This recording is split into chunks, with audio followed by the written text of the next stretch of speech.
Self-pity is the one bad habit almost nobody names out loud. Screen time, skipping the gym, staying up too late. Men will admit to all of those. But self-pity, it stays quiet, and it does more damage than most of the obvious one. Here's why it's so hard to catch. It feels like rest. It feels like honesty. Like you're finally telling yourself the truth about how hard things really are. But it's not rest. It's a loop. And once you're in it, it pulls hard. Self-pity is not the same as grief. Grief is real. When something falls apart, when you lose someone, when something you built collapses, you're supposed to feel that. Sitting with pain is part of being human. Self-pity is what happens when you take real pain and add a story to it. The story goes like this.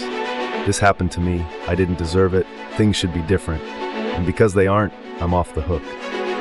That last part is the poison. Self-pity turns suffering into a reason to stop trying.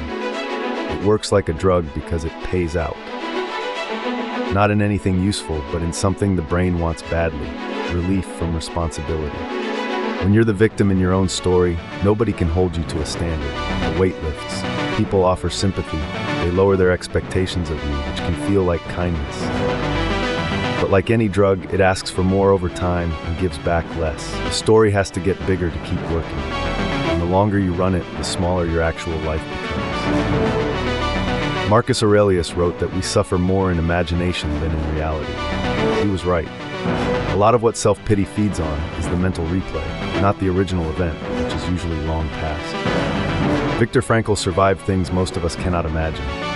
Everything was taken from him. What he came away with, not as theory but as lived experience, was that the last human freedom is choosing how you respond.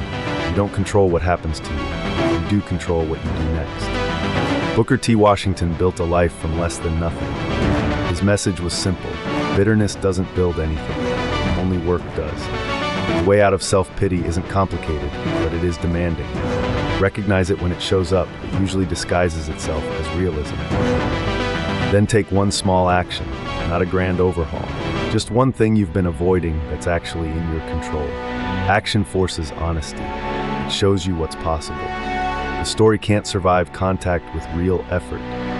Today, find the one thing you've been circling around. Do that thing.